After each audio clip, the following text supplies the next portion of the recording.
Good morning my dear students.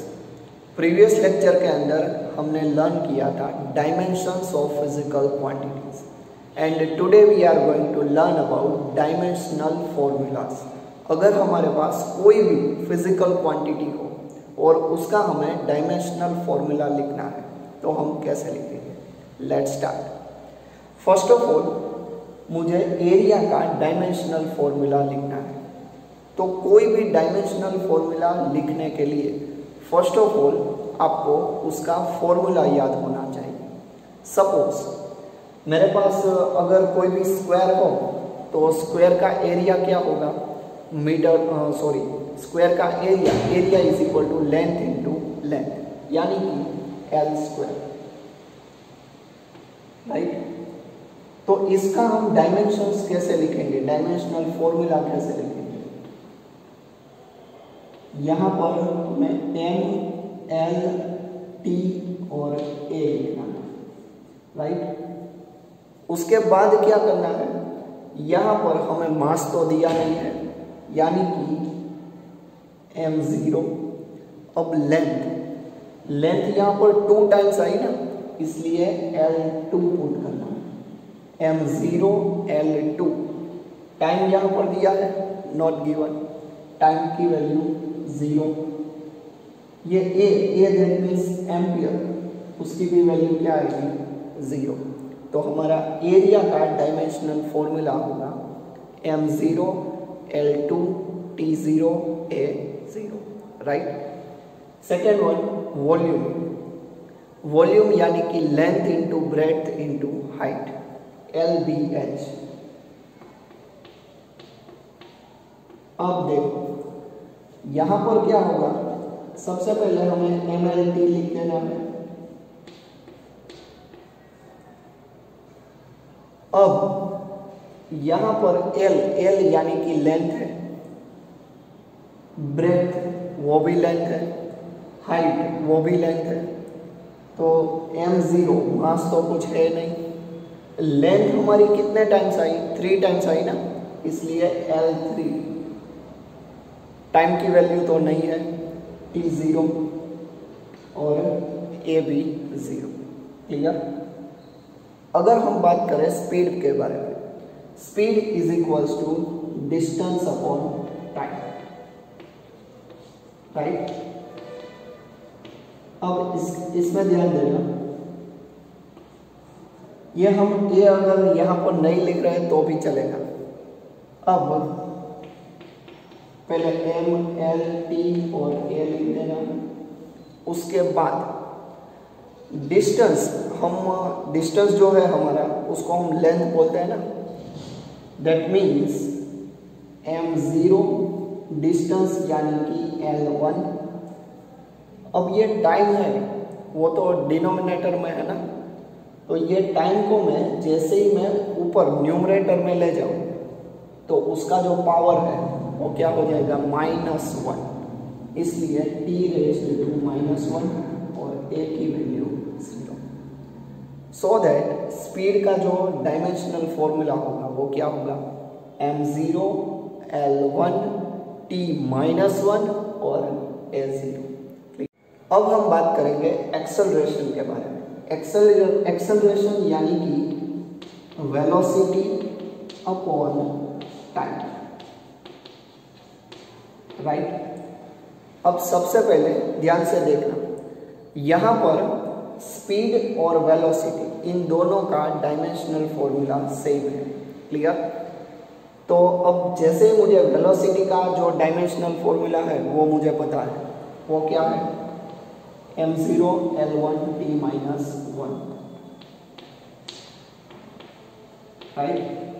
उसके बाद denominator में टाइम है, टाइम यानी कि t1, ये t1। अब मैं इसको सिंप्लीफाई करूंगा तो क्या होगा?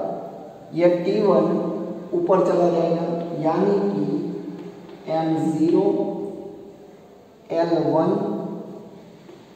t⁻², ये -1 था और ये 1 ऊपर चला गया तो क्या होगा? -1 यानी कि -2 और a की value 0। Clear? m0 L1 t minus 2 a0 is the dimensional formula of acceleration. Is it clear? चलो अब हमें फोर्स का डायमेंशनल फॉर्मूला लिखना है। तो सबसे पहले फोर्स का फॉर्मूला हमें पता होना चाहिए।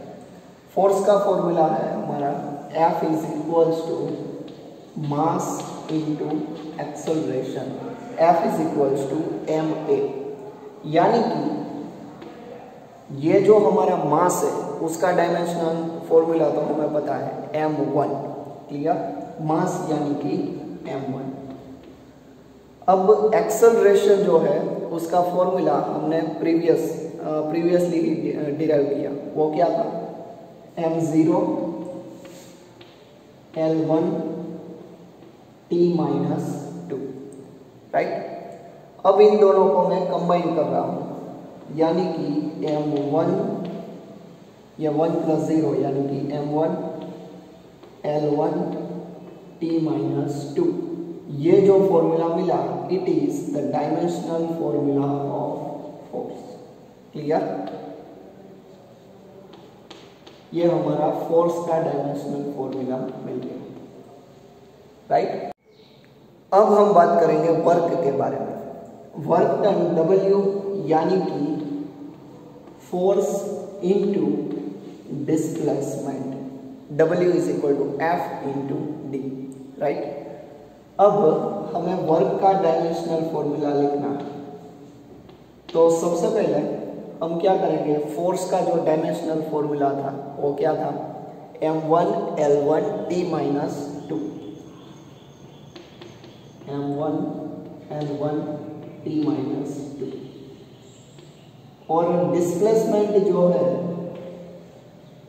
वो हम लेंथ में मेजर करते हैं ना, इसलिए हम उसका डायमेंशन क्या लिखेंगे?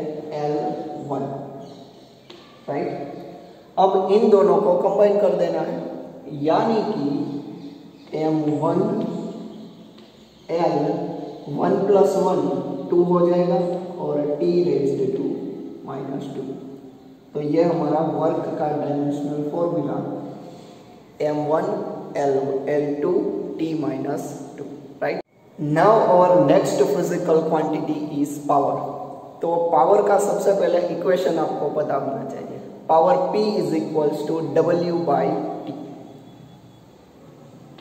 P का यह फॉर्मूला है W/T। अब सबसे पहले ये जो W है वर्क, उसका डायमेंशनल फॉर्मूला हमने लिखा था, वो क्या था? m1 L2 t minus 2, right? और यहाँ पर टाइम दिया है, तो टाइम के लिए हम क्या लिखते थे? टाइम का डायमेंशन क्या था? t1 था, इसलिए t1। अब इसको सिंप्लीफाई करें तो क्या होगा? m1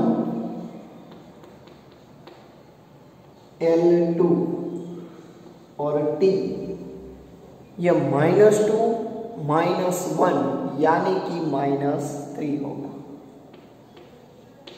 तो ये जो है it is our dimensional formula of power. Now our next physical quantity is momentum. Momentum यानी कि P, और P का फॉर्मूला आपको याद होना चाहिए, P is equals to m into v, mass into velocity. अब मास का डायमेंशन आपको पता है क्या था? m1, right? और वेलोसिटी उसका डायमेंशनल फॉर्मूला हमने डिराइव किया था, वो क्या था? m0 L1 t raised to -1। अब इन दोनों को मैं कंबाइन करूं तो क्या होगा? m1 L1 t minus 1। It is the dimensional formula of moment। Now our next topic is accuracy and precision। ऐसे बहुत सारे लोग हैं जिसको ऐसा लगता है कि ये जो दोनों वर्ड्स हैं accuracy and precision, they both are same, but ये गलत बात है। तो चलो अब हम देखते हैं what is the meaning of accuracy and what is the meaning of precision. Let's start. तो चलो सबसे पहले बात करते हैं एक्यूरेसी के बारे में। Accuracy means how close a measured value with the true value, यानी कि हमने जो मेजरमेंट लिया है वो हमारे एक्चुअल रीडिंग यानी कि ट्रू वैल्यू के कितने नज़दीक है उसको हम क्या बोलते हैं, एक्यूरेसी। एग्जाम्पल देता हूँ, सपोज ये जो चॉपस्टिक है उसकी एक्चुअल वैल्यू 3.5 सेंटीमीटर है। मेरे 3 स्टूडेंट्स हैं, उसको मैंने मेज़र करने के लिए बोला।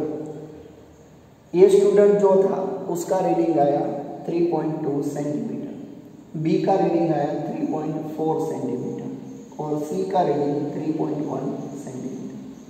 अब इन तीनों में से ये 3.5 के नज़दीक कौन है, यही है ना, बट ऑब्वियस। तो यानी कि ये बी जो है उसका reading more accurate. Is it clear? Now the question is what is precision. Precision यानी कि how close our measured values, यानी कि हम जब भी कोई भी एक्सपेरिमेंट परफॉर्म करते हैं तो उसके ड्यूरिंग हमारे मल्टीपल रीडिंग्स आते हैं। फॉर एग्जांपल, फर्स्ट रीडिंग आया मेरा 10.1, सेकेंड रीडिंग आया 10.2, थर्ड रीडिंग आया 10.3, यानी कि हमारे जो रीडिंग्स थे वो एक दूसरे के काफ़ी क्लोज थे। अब सपोज मेरा फर्स्ट रीडिंग 10 आया, सेकेंड रीडिंग 20 आया, थर्ड रीडिंग 30 आया, यानी कि ये जो मेजर्ड वैल्यू है वो एक दूसरे से काफ़ी दूर है। तो इसके ऊपर से कह सकता हूँ कि मेरे जो रीडिंग्स हैं वो एक दूसरे के क्लोज हो, then it is called as precision, otherwise precise reading. Otherwise मेरे रीडिंग्स के बीच में जो गैप है वो काफ़ी सारा बहुत बड़ा है, then it is called as not precise value. For example, एक स्टूडेंट का रीडिंग 4.3 आया, दूसरे का 4.2 आया, तो ये दोनों रीडिंग्स जो है वो एक दूसरे के क्लोज है, यानी कि इन दोनों के रीडिंग्स प्रिसाइज है। ठीक है, अब सी और डी, सी का रीडिंग 10 आया और डी का रीडिंग 6 आया, तो इन दोनों के रीडिंग में थोड़ा गैप है, तो इसके ऊपर से मैं कह सकता हूँ कि ये दोनों का जो रीडिंग है इट इज़ नॉट प्रिसाइज। ठीक है।